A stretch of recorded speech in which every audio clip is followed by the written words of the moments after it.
Laruelle, Elsa Huben. Bonjour. Magnifique. Ça va? Ça va super, ouais. D'abord, je voudrais m'incliner, vous êtes vraiment superbes, toutes les deux, dans le dernier film des frères Dardenne, Jeune mère. T'entends? Il bat vite, ça fait peur. Je t'ai déjà dit, c'est normal chez les bébés. C'est un film choral. Il y a 5 portraits de jeunes mères.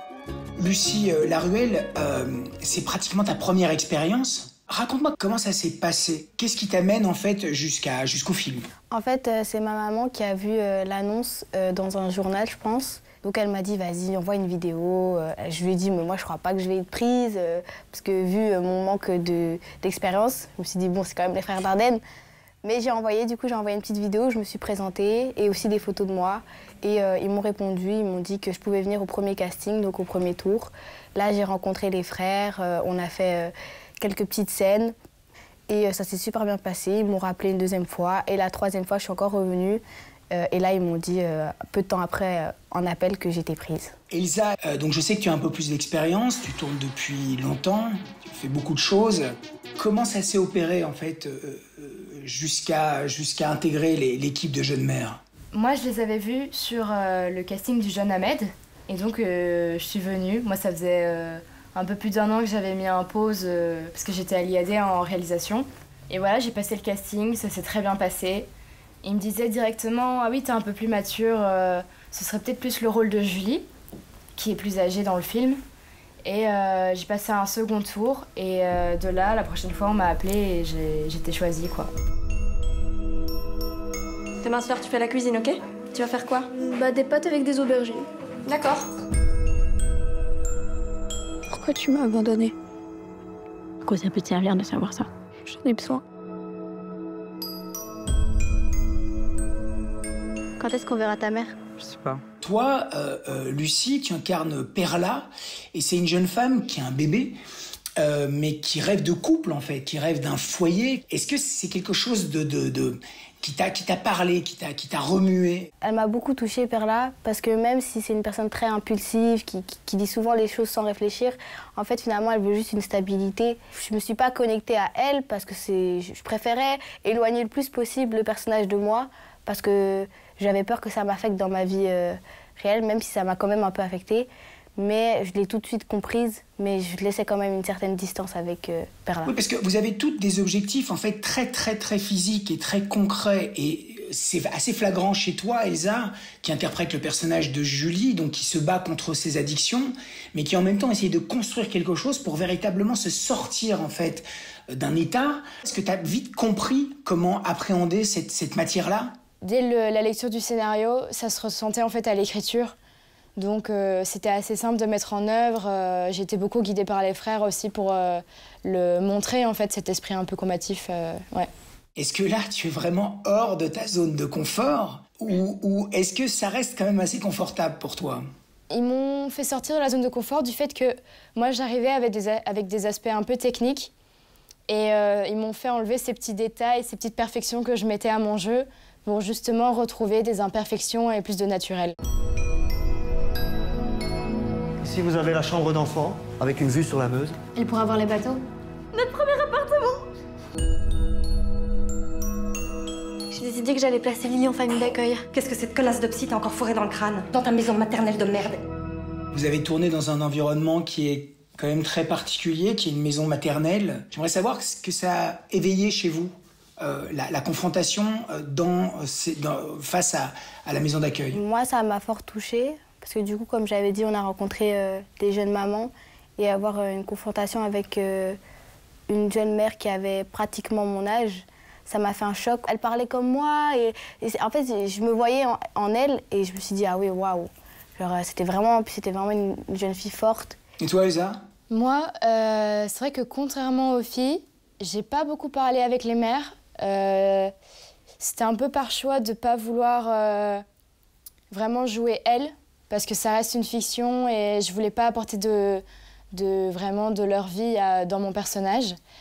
Et par contre, j'ai beaucoup parlé aux éducatrices sur place pour avoir des idées, mais sans avoir directement un visage et un comportement, comment elles se déplacent. Il faut pas rêver qu'un bébé va tout arranger. Je crois que c'est Noé qui pleure. Tu vas le chercher? Moi aussi, je pleure. On s'en sort? On s'en sort.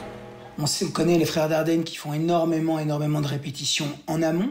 Comment se passent ces répétitions et quelle est la différence entre les répétitions et le moment du tournage? Il nous disait pas énormément de choses sur notre jeu d'acteur. C'était beaucoup plus sur tout ce qui était les mouvements. Ils n'aimaient pas cet angle de vue. Ils n'aimaient pas, ça passait pas bien. Donc c'était à chaque fois pour ça qu'ils recommençaient les scènes. Et ils nous expliquaient aussi. Ça c'était très important à chaque fois qu'on refaisait parce que c'était pas 3 fois qu'on refaisait les scènes. C'était dans les 15 fois.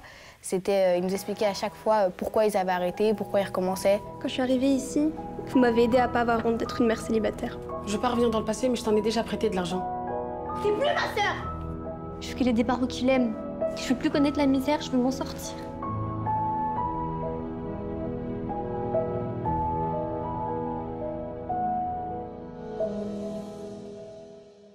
Donc là, vous êtes sous le feu de la rampe, vous avez été à Cannes, il y a eu la montée des marches, il y a eu le prix du scénario.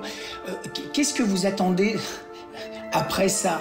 Moi, je vise à une prochaine à Cannes où je suis en tant que réalisatrice, quoi. Mais on a encore un peu de la marge.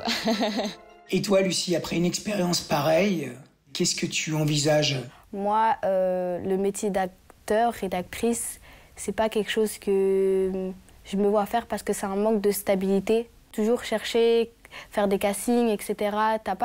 T'es jamais... C'est pas un boulot stable où tu es juste dedans et voilà, et t'as ta rentrée d'argent à chaque fois. Et moi, j'ai vraiment besoin de cette stabilité. Ça veut dire... je préfère faire les études. Eh ben, c'est formidable, une réalisatrice et une avocate. Voilà. Toutes les deux, je vous remercie vraiment beaucoup, infiniment. Et longue vie au film, vraiment. À toutes les deux, merci. Merci beaucoup. Au revoir. Que vous ayez la tête dans les étoiles, dans les nuages, dans le sable ou dans le guidon, vous avez le choix cette semaine. Mais attention, ne la perdez pas. When you look up at the night sky, it can tell you stuff about your future. It won't lie to you. It's pure that way. You might see a lot more than you wanted. But if you have heart, you have hope. And you have heart in you. Un univers riche et envoûtant tiré d'une nouvelle de Stephen King que Mike Flanagan a adapté pour le grand écran. Plongé dans ce ciel étoilé, récompensé par le prix du public au dernier festival de Toronto.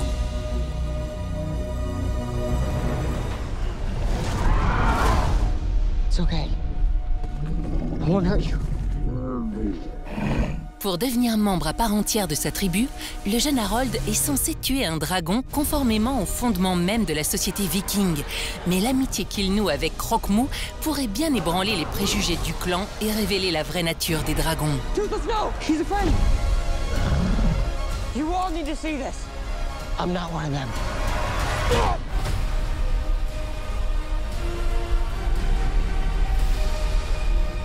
Como é teu nome mesmo? Heraldo. Parece nome de gente importante. Eu posso passar mais tarde e posso resolver isso aí. Eu trago dinheiro. Eu posso trazer, dona... Diana. A dona Diana falou que vocês estão precisando de uma pessoa. Que tipo de serviço você faz? Preciso me mandar daqui. Sabe que tu tá protegido aqui, né? Gosta de ficar espiando? Si vous êtes addict de Nuit Caliente, ce sulfureux thriller est fait pour vous. Le film le plus sexy de la sélection officielle cannoise en 2024 vous ouvre les portes d'un mystérieux motel brésilien, terrain de jeu dangereux pratiqué par de bien sombres occupants.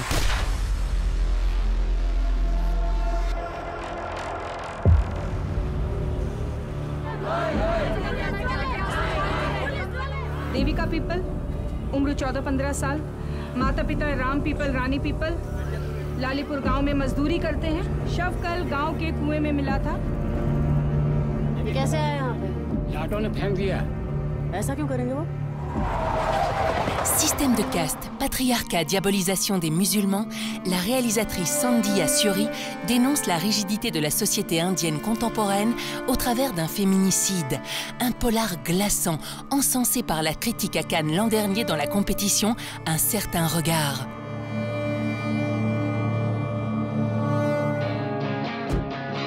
Cyril! ça va, c'est les vacances. Qu'est-ce que tu foutais? J'adore tes belles quand t'es en colère, c'est dingue. C'est là. On n'a pas les moyens de se payer une villa comme ça. Je voulais t'offrir le plus bel été qu'on ait jamais eu. Bonjour, je suis le locataire de cette maison. Excusez-moi, c'est notre location? C'est moi, le locataire officiel. Blablabla. Je rentre ici dans la maison, tu comprends? C'est quoi ce truc? Pour les vacances, Clovis Cornillac a loué une sublime propriété histoire de combler femmes et enfants. Mais il n'est pas le seul. Suite à une erreur de réservation, 2 autres locataires sont également de la partie. Alors, rêve ou cauchemar les vacances? À la semaine prochaine!